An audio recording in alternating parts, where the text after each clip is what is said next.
Hey guys, Buckskin Dave here. Well, the days have been pretty warm. Yesterday, I think it was like 53 degrees, sun was shining, and the wind wasn't blowing, which was really weird. Today, it's starting to warm up. It was 27 last night, so it's kind of cool in the shop. I'm just getting the shop warmed up a little, and but it's supposed to be another banner day today. So anyway, I've been thinking about my 3855 a little bit, and I want to just go back and I want to kind of take a look and see what powders that I found over the years have worked the best for me. I thought maybe you might want to have a cup of coffee with me and go over it with me and see if any of it will help you. So get a cup and let's go over to the bench and see what we got. Anyway, well, probably wondering what happened to my smoke pole elk hunt. Well, Sarah and I went out a couple of times, looked around, didn't see any. I mean, couldn't even find a track, and I think I told you that already. And so, in between that time and a week or so ago, I got gifted some buffalo meat. I ended up with a hind quarter and a front shoulder, and so probably some of you have heard through the grapevine, I give some of it to Gary, the muskrat. So I've been cutting that up and putting it up. I made sausage and ground meat and all that kind of stuff. And I still have the bones and stuff that I'm going to probably use for a bake pile. But anyway, that kind of took precedence over going hunting, and then in between bad weather and good weather and getting that done and so forth. Probably here in the next couple of days, I'll be shooting out my smoke poles, cleaning them up, putting them away till next smoke pole season. So anyway, that's how that's going. So I turned my sights back to my 3855 because I felt like I wasn't giving it enough attention, I guess. And I've got some really good loads for the 3855, and and it's an old Ballard cartridge. It was brought out in Black Powder times. We shot through Ballard rifles, and Winchester quickly adopted it into their 1894s, which it served really well to, I think the 30s, before the cartridge itself was kind of kicked out. Can't remember. I think it was close to the 30s or 40s when it went out. Anyway, reloads for it are, I think you can get a lot more out of them than they let you have in the books.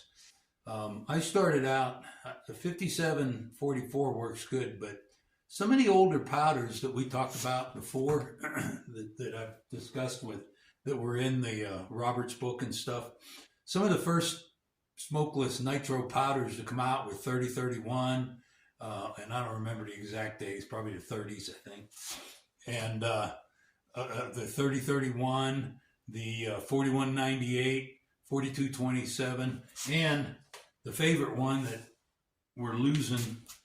I'm losing quickly because they don't produce it anymore, 4759.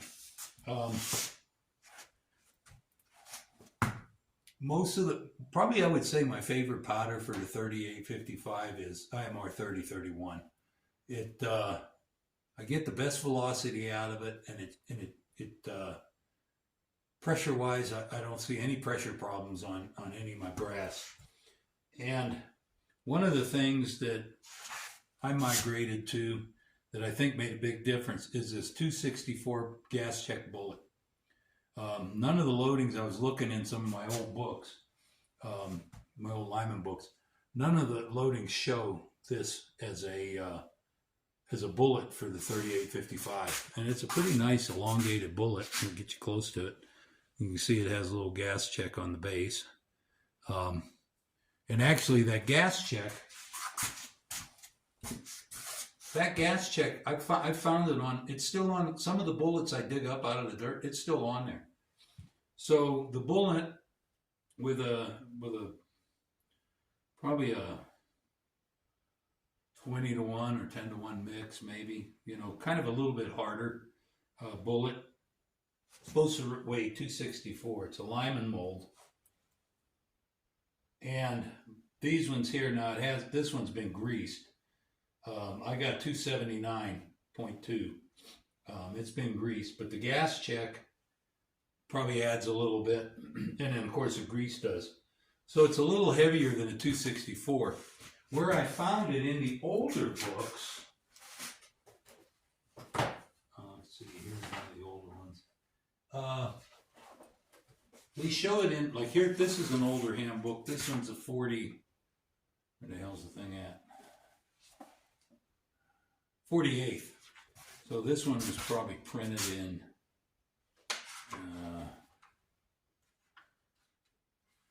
can't remember now. Come on now. I'll tell you. Arthritis. This one was printed 2002. So it's a newer book. But I found it in the 375 loadings. Okay? And I liked it because it was a gas check bullet. It's a little heavier than the standard 249, with what you know most of them recommend. And when you load it up with 4198, 3030, 3031 or whatever, you load it up and the pressures are the same as they recommend for the other ones. So do not shoot a 375 through a 3855 or vice versa, okay? But pressure-wise, that's where I started.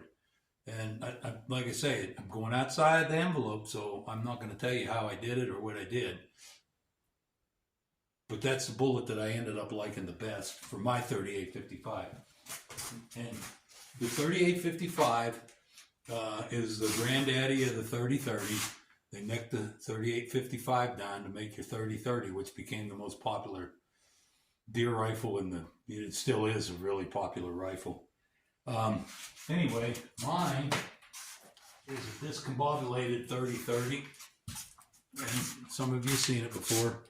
It's a 3030 that was changed back to a 3855, and I made a full rifle out of it with an octagon barrel. Let's take a look at it. And it shoots really, really well. And this is a top eject. I think it's not a pre-64, but it's just past there a little ways. It was an older action.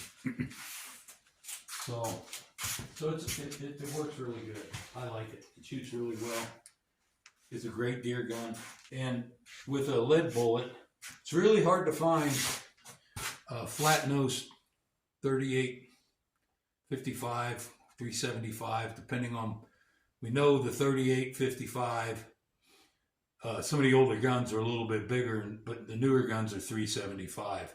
So you got to be careful when you're loading that. This mold's a 375. That barrel's a 375, so it all works out good. But you need to go outside of the box sometimes and look around and kind of see what you can put together. That's what I use the book for. And I get these, now this is some here that I loaded with 3031. I get 1879 out of them. And that's with this bullet, 1,879 feet per second. Energy-wise, I think that's probably going to almost, if not almost, trump at least equal your 3030. So this one at 100 yards shoots pretty well, pretty flat. And for me, in these age-old eyes, 100 yards is it anyway. So that's how I come up with that load. And I still think out of all of it, the 3031 is the one that I like the best. So it's a nice day. I'm going to go out and see if I can make some steel go ding, ding, ding. So warm up your coffee and let's go check it out. There's old Teaspoon. Come on, sit down.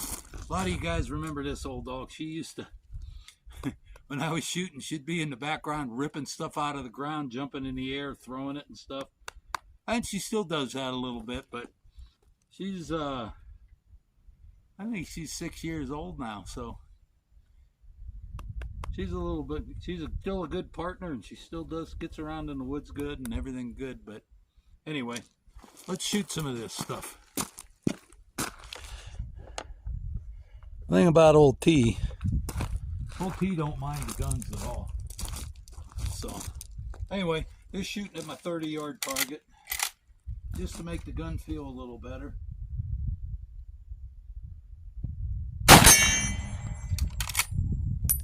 Yeah, it has a good boot to it. Like I say, that 30-31, the primers are still rounded on the edges. I mean, everything's, I don't know, it just shoots good. This thing here has demised a deer or two, though.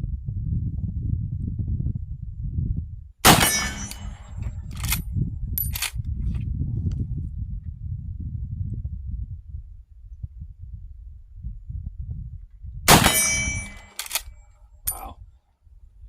This weather is beautiful. I mean, what is it, December 13th? December 13th, tomorrow's cat season, so it's going to be nice weather to set out a few cat traps, and I got a few ideas. I might give it a try too. So anyway, the weather's great. I'm going to shoot a little bit longer out here. You guys can go ahead. I know it's not as warm in some of the places that you guys are residing at. So go get your coffee warmed up, and I'll see you back in the shop. I'm going to shoot the rest of this. I put the long tube on this when I built it, so it holds 8 in 1. So it's pretty nice to take. It's a great rifle to just take with you places, because you got 8 shots in it, and it's kind of like a self-contained unit. Anyway, let's go in. All right, so that was kind of fun. I shot what? Let's see. Shot about a half a box. Yeah, about 10 rounds. These guns, I kind of feel guilty. I think it hurts their feelings if I don't give them all a turn. So I just like this gun. It's getting to be the time of the year that there's no particular thing that I'm hunting. You know, like deer or elk or lions or bears or none of that. It's that time of the year when most of the stuff I'm doing out there is either checking cat traps or stuff like that. So this is kind of a really cool rifle to pack around, because it's good for just about anything that, as far as my eyes can see. Anyway, I shot up some. I'm going to have to load some. So I like the 30-31 with the bullet, and I'll get you the number of that bullet. It's a Lyman 375-449, and it books out at 264 grains, and a number 2 alloy. With a number 2 alloy, you get 264 grains, and with the gas check, we put one on the scale. You get a little bit more out of it. Sometimes the gas check stays with it, sometimes it don't. I think it at least stays until it hits something. But I have dug them out of the ground with the gas check still on them, so I don't know.